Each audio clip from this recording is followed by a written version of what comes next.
Hello, my name is Pete Tseronis, and welcome to episode 12 of the Industry Insights program, sponsored by Anterix. I am super honored and excited to be here to be a host, to be a participant of sort, and also to help facilitate an amazing conversation that will ensue here in a second.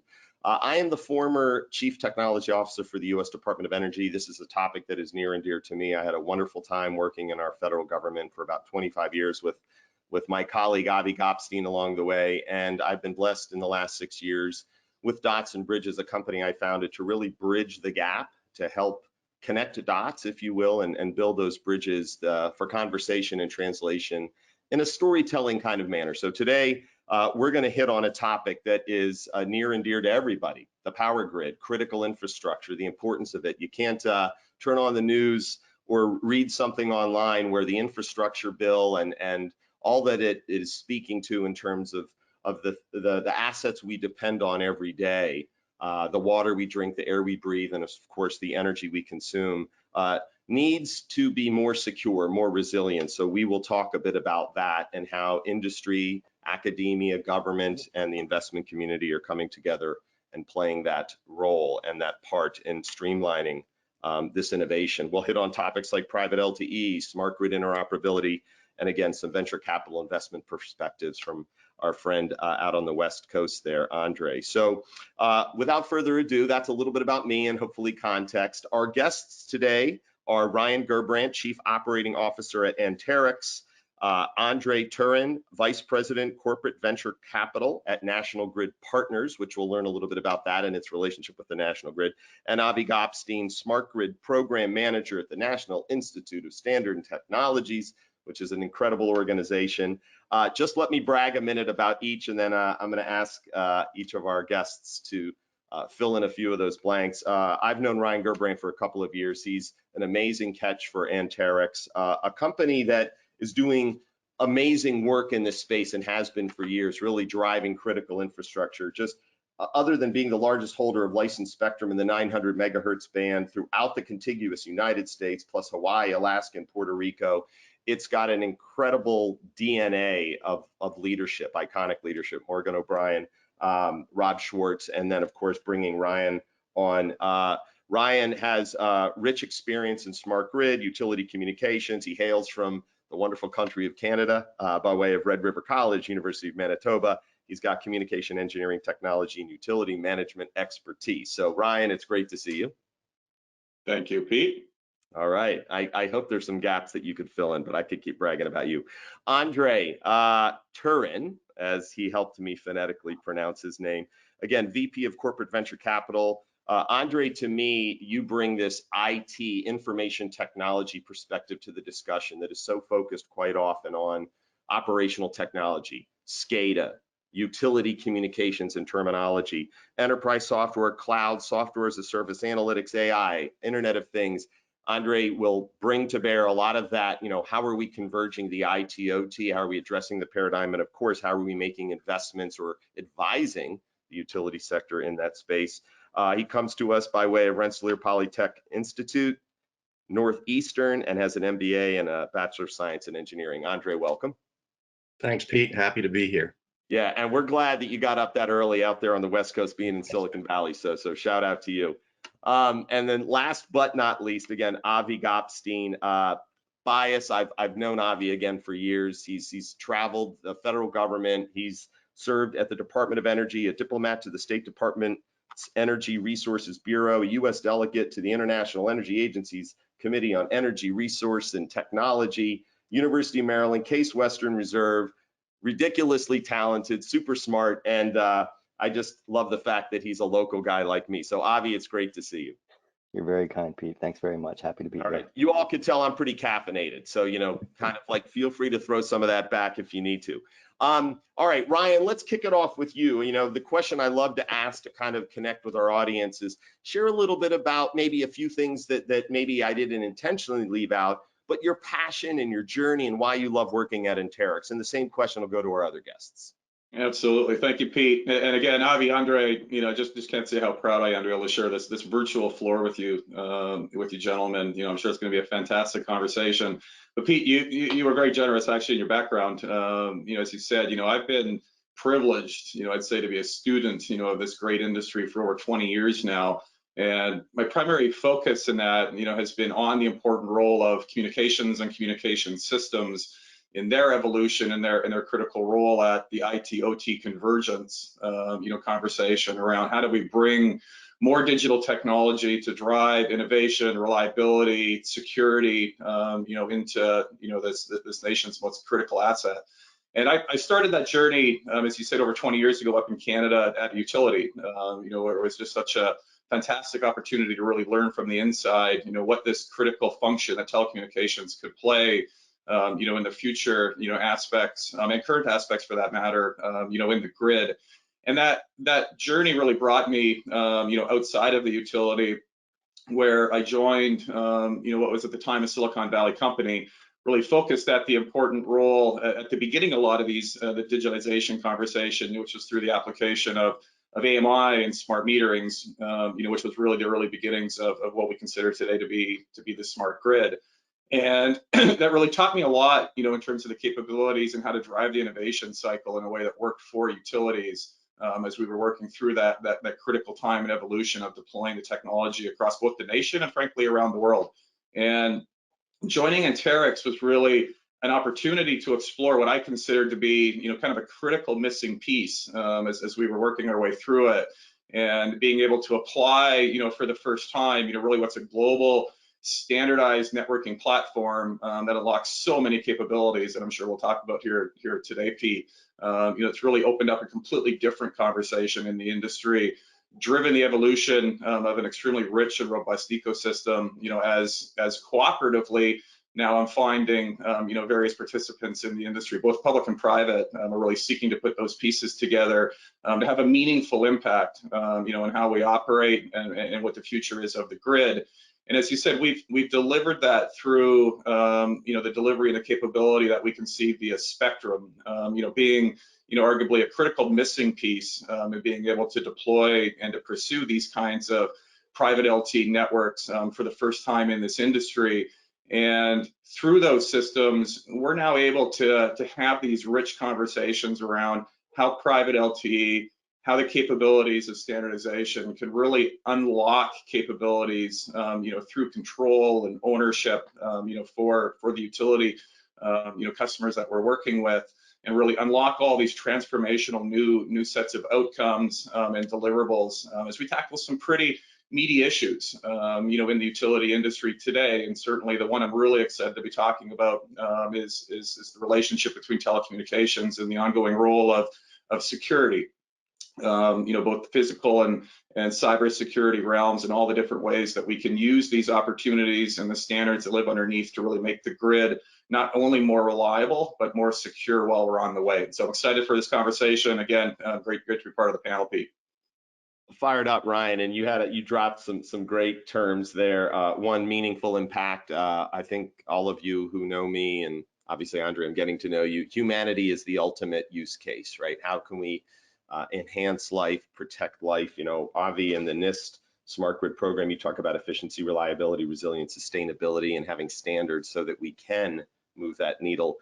So thank you, Ryan, and we're going to get to that again. I'm going to tee you up. The Utility Broadband Alliance, the Anterix Active Ecosystem are going to be great programs we can speak to that, bring the communities together, which is what we need.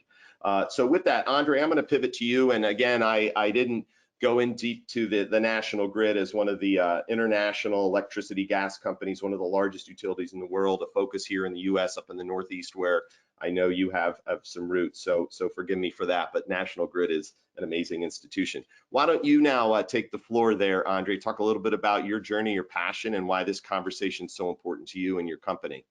Sure. Thanks, Pete. I'm thrilled to be here in this panel along with Ryan and Avi. I'm just so excited to talk about all of this. My passion is investing, right? I've been doing investments since the mid-90s, 25 years. I was one of the earliest investors at Intel Capital. Been doing IT investments, enterprise investments, anything an IT department would buy for the last 25 years. But, you know, really the story here is not about myself, it's about National Grid. And National Grid's sort of movement towards, you know, how does it innovate better? How does it create innovation? How does it do investments? And about 5 years ago, National Grid decided to really ramp up their efforts, and they decided to create something called National Grid Partners. And they did that in a really different kind of a way. You know, most corporations, when they do innovation, they'll take folks from their corporate headquarters and they'll sort of just start saying, okay, start doing investments. But National Grid did this a different way. First of all, they set up their operations in Silicon Valley, which is unique because National Grid is located in the northeastern US, and it's also in the UK. So why would you set up your innovation arm in Silicon Valley? And they also hired a lot of folks from outside of National Grid, people that have a lot of investment experience and innovation experience, but they're not necessarily experienced in utilities or grid. So they set up this operation with outsiders. And you know, today our operation at National Grid Partners is about 40 people. It's quite a large operation. But half of us are from the outside, and then National Grid put about half the folks from inside of National Grid. And most of those folks are business development and innovation folks. So if you look at National Grid Partners, we really only have 6 or 7 investors like myself, but there's quite a large contingent of business development, innovation, and generally people to help our portfolio company penetrate National Grid and all the other utilities out there. So it's a unique way of doing this. We have a dual mandate. Our mandate is financial returns as well as strategic importance to National Grid. But we also have another dual mandate as well. Quite a few of our investments are, you know, sort of short-term operational efficiency focused investments, a lot of IT and OT investments like you were talking about, Pete. But the other mandate is looking out further in the future. We call them Horizon 3, but Horizon 3 investments are things that are out 1 to 5 years. A lot of it has to do with decarbonization, things that our business units aren't necessarily working on right now today, but they might be in the future. So, you know, we have to focus on those kinds of investments as well. And I'll leave it there. I can talk more in detail about that, but happy to be here.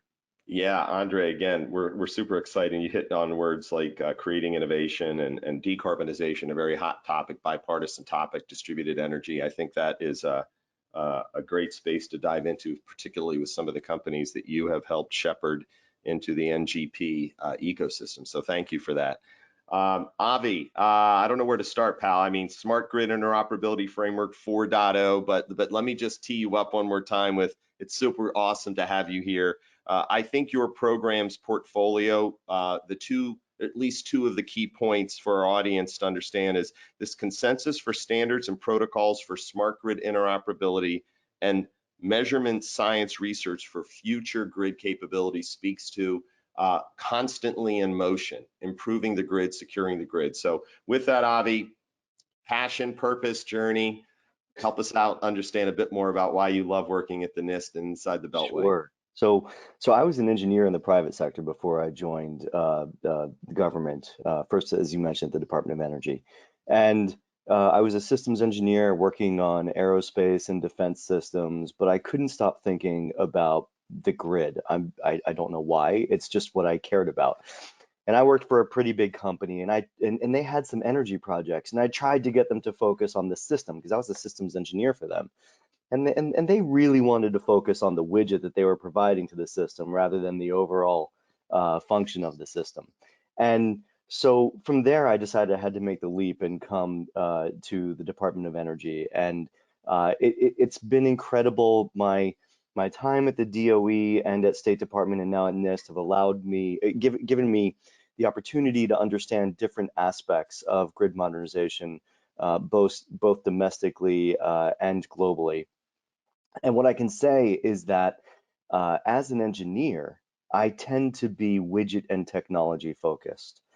Yet as someone who's passionate about modernizing our grid to accommodate the distributed and clean energy technologies that we all care about and see coming on daily, what I know is that the capability of any individual or single device is almost meaningless in the context of a grid that has hundreds of millions of customers. And so what we need to do is we need to be able to coordinate activity across customers, across entities, across domains in the grid, if you read the smart grid framework.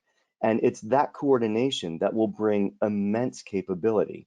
And that's what I'm really passionate about, because what distributed resources can bring is incredible. With solid state power electronics, a small device can do roughly the same thing that large scale conventional generators of years past could do, but on a much smaller scale. So to have that impact, it needs to be coordinated across the system. And that's what I think Nist enables through the Smart Grid program and our focus on interoperability. So we have a lot of work ongoing in how we can manage and develop and support standards development for information sharing and controls that allow it to be done both to enable all of these capabilities to reach their potential across scale, but also to keep the grid secure and reliable and resilient in the face of all of these new information exchanges. So really happy to be here and happy to dive into any of these issues as we move forward. Thank you, Avi. And as we move into our next segment here, I want to just, if I may, offer some resources for our audience to check out. Best way to learn is to read, folks, and to hear from our guests, of course. But Nist special publications, Nist technical notes, specifically the Distributed Energy Resource Security Potential Guidelines and Research Topics, just released in October. The Nist special publication 1108 revision 4, which is the roadmap for smart grid interoperability standards. And Avi, if I'm outdating myself and there's some new releases, jump in. And then the guidelines for smart grid cybersecurity that goes back to September 2014 is still a great resource. Resources that I know, Ryan, you specifically coming to you have been reviewing and knew of, and maybe we can jump into this discussion of the grid, the modernization, private LTE, and the telecommunication link with, if you will, this next generation grid and critical infrastructure. You have a background in the Internet of Things, the industrial Internet of Things. Question for you, Ryan, is as we're seeing this utility world, not just energy, converge with telecommunications, what's that dialogue like? What's the dynamic when you're addressing things like private LTE and sensor-based networks that's helping dispel myth, but also speak about the art of the possible? How's that dialogue? Yeah, absolutely. No, I think to the point that Avi was making, I mean, one of the things I love the most about this industry, and I think something that we're seeing really at the root of what this conversation is about, is this collective understanding, this shared outcome, that we really see, across the utilities, across the various levels of the sector, whether it be the state level, or the national level, and certainly all across the whole ecosystem as we put those different pieces together. But let me take a step back, because I think it's important to root why that conversation, is so important, and kind of what's really driven my passion. I think we almost take it for granted, sometimes, our reliance, on this most critical of service, that is the energy infrastructure. We've come accustomed to it being reliable, and we certainly don't think about it. We certainly, I hope, don't worry about it every single day, in terms of it being available, in terms of it being there when we need it, until it's not, right? And, unfortunately, what we've seen, and I think what's also behind some of these conversations, is there's been many reminders as of late, just how critical, and frankly, to a certain extent, how fragile, the service can be. I'm thinking of things like wildfires, the public safety power shutoffs, out in California on the West Coast, impacts of hurricanes, winter storms, floods. All of those, in the publications of those, have been these stark reminders of just how important all this infrastructure is. I think we've been lucky, as it relates to, a cyber-related event, that we've not seen, a wide-scale impact, to a similar magnitude that we've seen from some of the natural disasters. But the point being here, kind of energy is essential, and it has been for a long time. and it gets highlighted and magnified as we go through these various events. But the electrical grid as well, I think is also changing, which just drives a big part of this conversation, whether it is for renewables or it's the integration, of these distributed energy resources, or frankly, future thinking as we start talking about the electrification of transportation. It only gets more complicated, more digital, which to me further drives the importance of this conversation as we're introducing more and more of this database technology, where everything is a data providing source. A lot of these points are control points. All of them are connected now to various levels of communication systems, which, only frankly can further expose some of these capabilities and these threat vectors that together, really the conversation needs to be about how do we better protect that infrastructure while embracing all of this change, because it's absolutely necessary as we put the pieces in place in a smart way, in a collaborative way that really drives the outcome that we need both for society, and to protect this most critical infrastructure.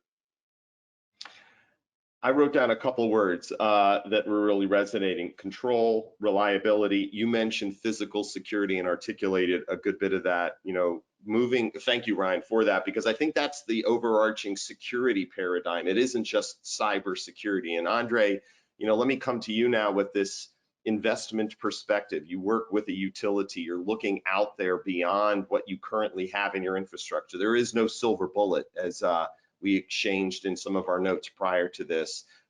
Doing that screening, recognizing that the grid is modernizing, it's transforming, and we come to Avi here in a bit, this conceptual model about all this logical connectivity at the edge, in the cloud, that screams threat landscape has expanded. But to lock it down, to mitigate risk, what goes into some of that screening that you look at in companies, and how do you conduct that from a strategic standpoint to help secure national grid? Yeah, so good question. I wanted to comment on what Ryan was saying, about the connected grid. I mean, you're connecting all these endpoints now. That opens up, once everything's all connected, then that means there's data everywhere. So that means all kinds of new technologies, risks and new technologies are needed, right? So as investors and as a company as a whole, National Grid, and as us as National Grid partners, we have to go out and look for new solutions to deal with that.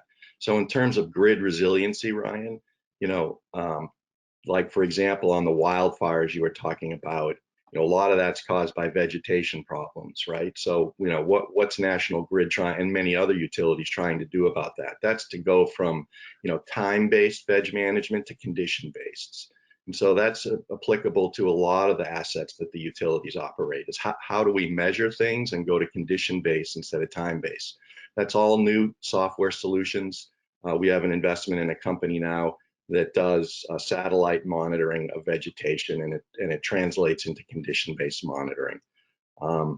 Then on the other side of that problem is it creates a lot more risks, especially on the cyber side, right? Because cyber, now everything's connected, so that means the grid is there's a much bigger surface area for threats.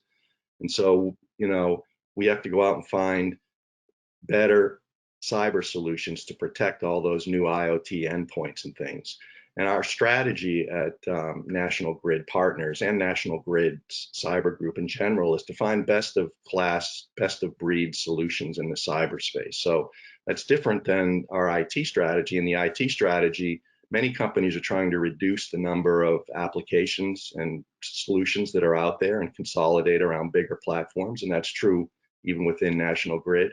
But on the cyber side, it's a bit different, really, because the threats are so new. Zero-day threats, all kinds of endpoint things that are brand new. We really aren't necessarily looking for wide, big platform solutions, but more like best of breed solutions that come out relatively quickly to deal with these new threats. And there's 3,800 cyber companies out there right now. So our business units and our operating units don't have the time or they've got today's problems to deal with. So they need a group of people to go out and help filter through and find the solutions that match their needs. And that's kind of what we're doing at National Grid Partners, for them. And we partner with them very closely. I was watching, Pete, one of your other episodes, and Evergy was in there talking about their investment group, and we're similar in to what they're doing in terms of partnering with the business units and identifying, find out what their needs are and then help them identify the solutions, bring them in and pilot them, with our business units. Well, I'm gonna thank you for referencing that. And again, it's all about everybody has a unique manner in which they can do that alignment. But I applaud you referencing that every company is unique, and National Grid has its requirements and needs and wants. And I think when you say 3,800 folks, I think Andre knows it's like tracking the national debt on this app that I have that's always changing. There's new companies popping up all the time. So the due diligence that National Grid has invested in you and the NGP entity, I think is amazing and something that folks can learn from. So thanks for bringing up risk mitigation, best of breed, best of class, but ultimately aligning capability to a requirement that a company has. And that speaks again to Ryan saying, look, private LTE, it's great to have, but the configuration of and the parameters that you might need for a private LTE network are significant. Great segue into Avi. Avi, I'm going to shout out the smart grid conceptual model. I mean, you and I talked a bit about one of the most recent releases of a document that speaks to this, if I may, markets, operations, service provider, distribution, transmission, customer, and generation, including distributed energy. This model really speaks to me. And folks, it's something you can read. I referenced it earlier in one of the documents. But you also talk about secure design principles to adopt now. Avi, can you speak to that model and just kind of, get folks excited about why it was written and created and how security is a part of a vision?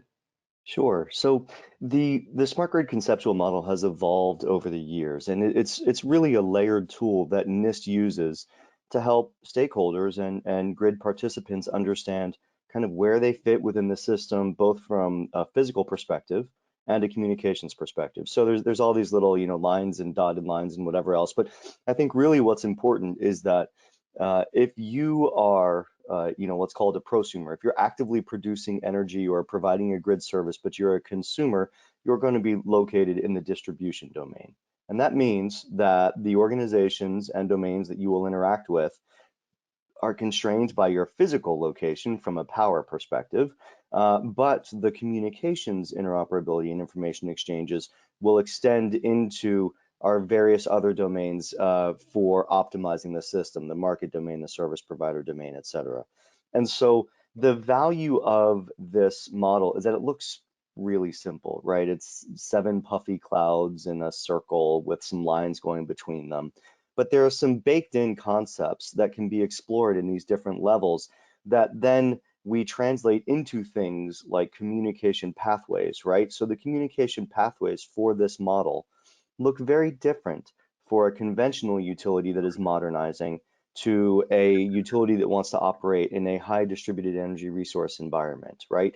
So those communication pathways, and again, how they relate to the actors, the participants, and the domains with which they must communicate also has an impact on the cybersecurity requirements for the system. Now, before we get into that, I want to take one little step back, because what we're talking about is immense capability enabled by communication, and that does increase the risks somewhat, but also we can't always anticipate the benefits that these investments bring. And so we need to develop an implementation and a cybersecurity strategy that is flexible to accommodate all the things, all the good that this can bring that we may not fully understand. And I'm going to give you one quick example. We published a paper earlier this year looking at the performance of distribution utilities and grid outages in Florida during Hurricane Irma. Now, the interesting thing about Hurricane Irma is that it went right up the spine of the state. Every county, every utility was affected. And when we looked at all the data and we accounted for variations in wind speed and everything else, one thing that we found was that the best predictor of how well a utility system would withstand hurricane force winds, the resilience of the system, was actually the penetration of smart meters on their system. Now, why would that be, right? Smart meters have nothing to do with keeping the system up and running. But if you're investing in smart meters, you're also investing in the communication infrastructure that supports those smart meters. And once you do that, you have a backbone and an enabling set of capabilities for communication and interoperability that can improve other aspects of system function. And so these investments can yield benefits that may not be anticipated when you're first putting them in, but that need to be, or that we should look at and make sure that we're benefiting from down the line. And so, this then, I say this to highlight the fact that information exchange is critical to the function of a modern grid and and the proper functioning of a modern grid. But because of that, we have to think really critically about how to secure this system. And in the framework that you mentioned before, with the discussion of that conceptual model, we also acknowledge and state plainly for everybody that keeping this system secure is not there's no magic bullet. It's not a single point strategy. So we advocate for two approaches. The first is, I think, what most people think of when they think of cybersecurity, right? It's the device level and communication level security, right? You're going to encrypt your communications. You're going to protect the information on the devices. But the complementary side to that, and the side where Nist is actually really powerful, and we've done a lot of work on this, is an organizational protection, because you can protect the individual devices and interfaces, but if your organization isn't secure, then you could be compromised through the organization. And even though your communication is protected and encrypted, if the organization is sending bad information, it's just as bad as if the individual communication path is compromised. So we advocate for risk mitigation strategies for organization and organizational best practices. And those two approaches complement each other. So you can secure the organization through best practices and risk mitigation. And that's not a simple do this, do that. That is a complex list of best outcomes that you want to achieve, and then guidance on how to achieve that. And then to complement that, then you want to look at the individual devices you're communicating with. How do you secure the information on them? How do you secure the communications to and from them? How do you, and then some of these other secure design principles that we described in the paper we published earlier this month, as you mentioned, that go into the specific approaches to securing the device. But it's a really exciting topic. I don't think I actually answered your question, but you did. No, you did. I actually have 10, but I'm not going to go there because I'm looking at Ryan nodding. And Ryan, before I ask you a great segue that I have lined up, you were nodding. Do you want to comment on anything Avi said? I love the perspective. Yeah, no, I mean, there's so many aspects of it that I think are important, but I love your use case actually, Avi, kind of the intrinsic added value that we get, through, I put it in the category of really, it's about information and visibility, right? A smart meter wasn't intended necessarily to be a data sensor, in terms of providing visibility and all these other features and stuff, but it ended up being that, and I think that's the logical roadmap that we see, as we start seeding more and more of these database devices out in the network, in terms of, we're not even talking about what the future is yet in terms of innovation and the database outcomes that come on results. How do we apply the future of AI or machine learning, or all the other innovations around analytics? And that just excites me. We're really talking about kind of the plumbing right now of how do we securely and confidently put the critical communications infrastructure in place to be able to unlock some of those future outcomes. If you don't mind, Pete, I'll lead into a different section a little bit, in my mind. To me, when I think about those learnings, and this is very similar to the journey that I was on, kind of what brought me to the conversation about PLTE. The reason, let me break down the PLT term a little bit. I mean, it's private LTE, and the private really matters, in my opinion, to this conversation. One of the key benefits that we talk about, that utilities have a long history with when operating networks, and the core function there that I want to focus on is this aspect of control. And the private side of an LTE networks allows a utility to take control, of the outcome and being able to apply the appropriate cyber and physical security mechanisms that are necessary to match, what they perceive individually, as their risk. And and just to be frank, I'm not trying to be disparaging, kind of the public networks and their capabilities and offerings. I think they're they're great companies, and have absolutely fantastic intentions and outcomes, in terms of their operating characteristics around cyber and physical security. But these systems are different. They're different by nature. I'd say they're different by consequence in terms of what happens if something negative was to occur, on the systems that control utility operations. And so as a function of this control, what a utility gets, through the engagement and the pursuit of private LTE, first actually lies in the standard. So the 3GP standard that defines the operating characteristics of LTE has several mandatory and optional security features. And so obviously through the function of a control, and a rich, assessment of risk, the utility can decide and has full control of which of these optional security measures they deem necessary, as they measure the impact and the potential liability associated with the grid. The second point I'll highlight really lives in the design and the architecture. A utility, and this I see as an opportunity really in the world of kind of being more of a greenfield build, something that we take advantage of while we're architecting into building these networks for the first time. They can control in the architecture the extent to which that their private networks will be accessible to the internet. And all the way through, one term that we talk about, is to the extent of completely virtually air gapping that system from the public domain, which just, again, allows them to have a clear understanding of the demarc points between the various points of infiltration, of the public networks and the private networks, and applying the appropriate security controls, that Andre talked about, coming from other suppliers, that we can layer on these applications of cybersecurity to be able to enhance what we get, in the core technology that lives in underneath it. And then the final piece, and I'll hand it back to you here, Pete, is really what I see more around the control as a result of this visibility. Just as the Nist cybersecurity framework that, defines, these two aspects of detection and response. So a private network, by having full control and visibility to its operator, allows them to have full visibility of what's going on, and being able to determine rapidly if a device on the grid is reporting more frequently than it's expected, or if it's reporting more data than it should be, or even if it's communicating to a location or a network that's not intended, right? That's a characteristic that you can get on a private network that's more difficult to achieve on a public network, just because the access and the level of information that you will get. And I see those as important characteristics as we build the data architecture, as we deploy these kinds of communication systems. And one of the fundamental benefits that we can get through, the global capabilities that comes on building something on top of a global standard, like is LTE.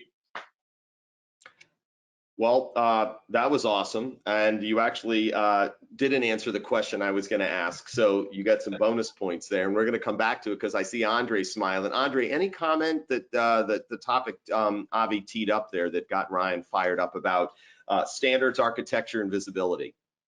Yeah, I think I was thinking about that the Colonial Pipeline was a wake-up call, right? But in the way it was a wake-up call was it was sort of a wake-up call for government and industry and utilities to work together. It resulted in the White House coming out with this executive order, for cybersecurity, and it was a detailed memo. But part of that was, how do you get utilities sharing information from with each other? So it's not just your own internal cybersecurity efforts, and if you identify threats and what do you do about them, but it becomes a national problem. And how do you share what you know with other utilities and with the government? And up until recently, that's been really hard to do because the data itself is protected.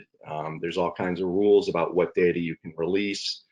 Utilities weren't in favor of sharing that data on threats and threat detection, but the memo sort of outlined that they need to figure out a way to make that happen. So in conjunction with some companies in industry, they figured out a way to randomize the data, get the information out there, and start sharing information with each other. And I think that's important for national security to get better collaboration between governments and utilities. And it takes companies to do that. I mean, the utilities themselves aren't creating this technology, the cybersecurity technology, and the government, really isn't either, although a lot of the technology comes from spin-outs from the government like the NSA, but they start commercial companies. But really, you've got to get a partnership going, and I think that's starting to happen now, and it's needed. Yeah. Well, I mean, I didn't script this, folks, because the next segment is partnerships. What's working? What can we improve upon? And yes, teeing up Ryan, but first I'm going to hit Avi up here to get it going. Ryan, absolutely. Let's hit on the Utility Broadband Alliance, the Anterix Active Ecosystem. I think it's very relevant, and I'm excited about what Anterix is doing across industry, both in that world where there are carriers in the public infrastructure, but also what you can do internally with these great technologies that folks like Andre are investing in. Avi, I'm going to go back to your document, which I just found to be awesome. A great read. It wasn't one of these, not that there's anything wrong with hundreds of pages of text from Nist, but a nice 18-pager that frankly really spoke to me. You talk about some recommendations and challenges when it comes to this conceptual model. And some of these things are, I hope Andre and Ryan will resonate with you. Multi-stakeholder environment exists today, especially around distributed energy. It's not just a utility, but the utility itself could be energy, it could be working with the water, it could be working with, some air-focused utility, if you will, for a wastewater treatment plant. Heterogeneity in regulatory and business environments, stewardship of the devices relying on the human machine interface. I mean, the list goes on, but you have a great group there. And then, of course, the security design principles from defense in depth to zero trust to data minimization. And you spoke to that, Ryan, Andre, and Avi, about, you have to trust your organization. You have to put the policies in place. So let's go right into this. Public-private partnership. Avi, you create documents, but then you have to get in there or out there and talk about it. What's working and where can we improve regarding the collaboration with industry, government, academia, and any other third party? Thanks. So I've had, as you mentioned, a pretty varied career in government. So I've seen how public-private partnerships work from the RD&D approach at the Department of Energy to essentially foreign commercial services and other things through the State Department and Department of Commerce, as well as here at Nist.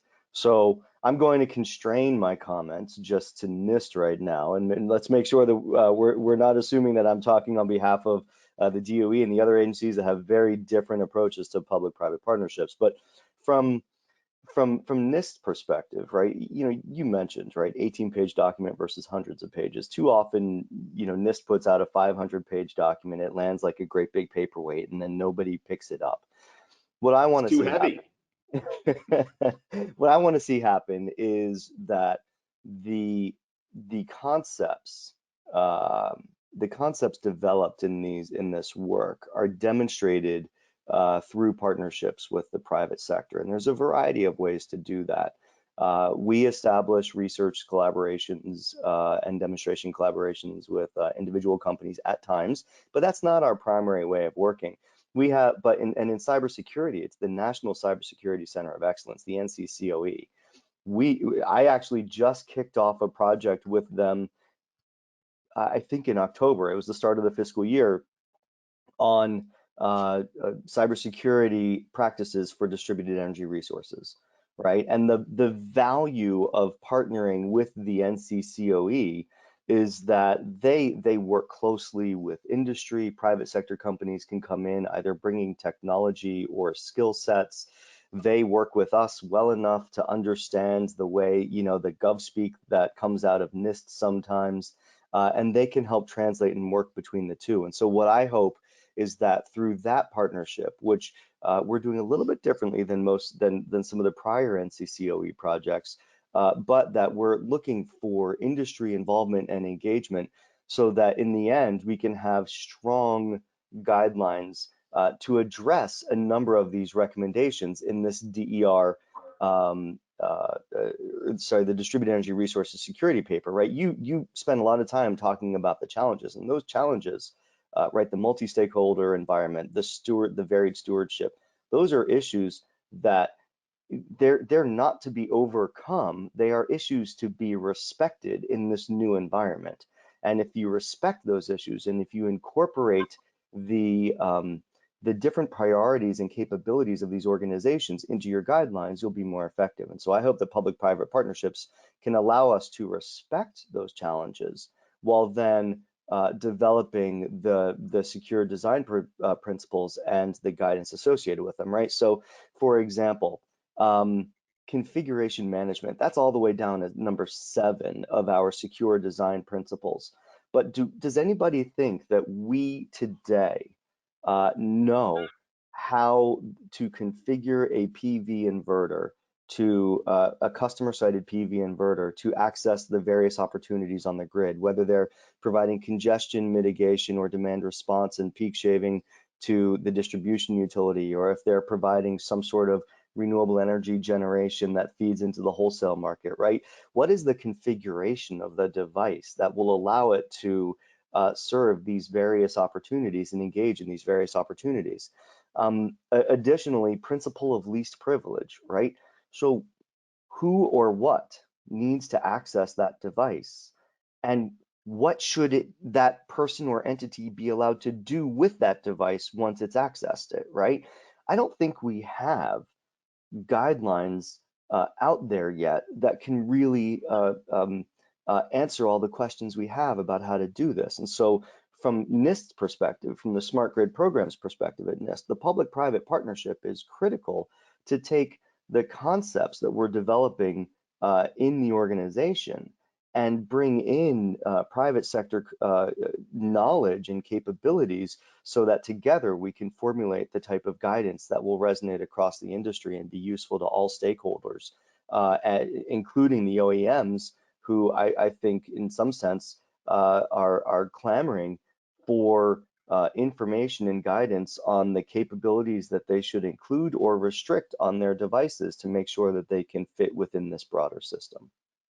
Well said, Avi. Let's jump over to Ryan, because I think you have some exciting stuff happening and has been happening at Anterix. And then Andre, I definitely want to come back to you because Avi just made a point about capabilities, intelligence, and securing who has access to what. In some cases, it's not even a human; it's a device, and that goes into this discussion around architectural framework. But Avi, I just want to say for the record that I think if everybody doesn't know, most of those 500-page and 18-page documents are built in collaboration with industry, and it says it right there in the front. So Nist does an incredible job of engaging, and I encourage industries like Anterix is doing with the NCCOE as well to engage and reach out and work with great programs at the Nist. So thank you, Avi, for that. Ryan, why don't you speak to some of those partnerships and exciting initiatives you have underway?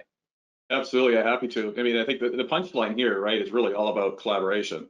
How do we drive this conversation? And there's many places I find being set up now to be able to have some of those conversations. You referenced UBA, Pete, the Utility Broadband Alliance. Certainly one of those, industry conversation forums. In fact, we just got back last week from an event out in St. Louis, co-hosted by Ameren, where over 300 folks came together, to talk about the critical role that broadband, private LT plays across all different applications of grid modernization, incorporations of renewables, and certainly, hit well on, this conversation around how it can be applied to enhance our, our cyber and physical security posture across the industry. Another place, this is something that Anterix is really focused on, was several months ago, we launched something called the Anterix Active Ecosystem Program, and we intently built and launched it to be able to drive this collaborative, conversation across the industry, with this thriving, community of companies and innovators that are really looking to collaboratively come together and solve some of these most critical issues.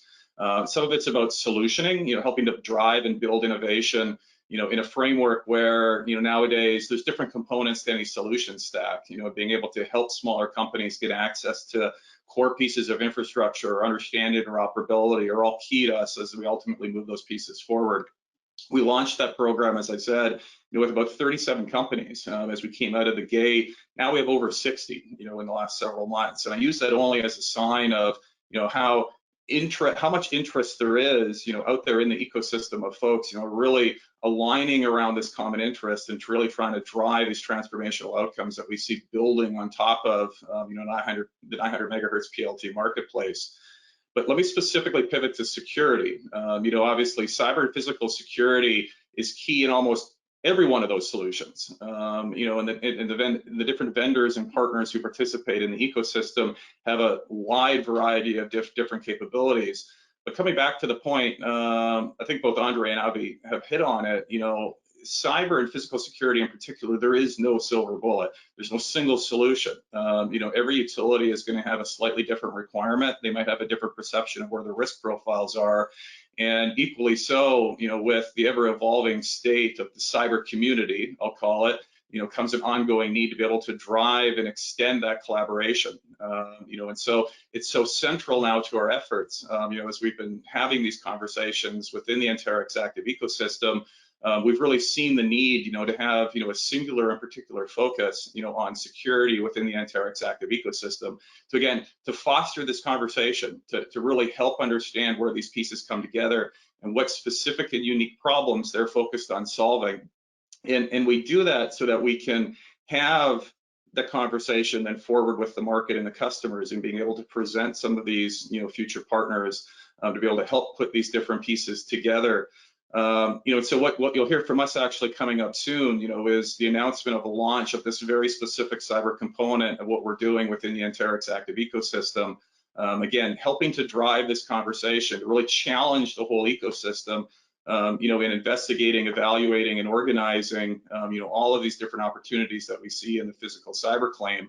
You know, obviously us as Anterix, you know, we don't claim to have, you know, all the answers as we're putting that piece together. And that's the power of this collaboration. You know, it's the power of this conversation that comes back to tackling some of these issues that we're seeing. And I love the way you put it, Andre, that, you know, these are now national issues. You know, and another attribute that we spend a lot of time thinking about, you know, is really aspects that we talked about, these collective benefits. You know, what can we do as an industry when we start getting out of our individual utility silos and putting the pieces together, applying innovation, drawing research, you know, and funding, you know, in at more national levels. We can solve a whole different category of problems by putting our brains together and collaborating with information and with resources to be able to look at those problems differently. And it's exciting. I mean, there's a lot of fun stuff going on in that space.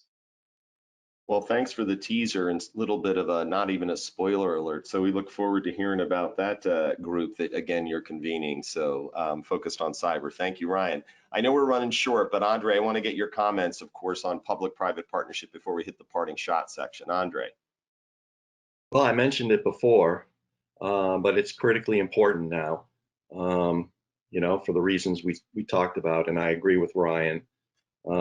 Yeah, it needs to be focused. Nist is a big component of that. So is the DOE.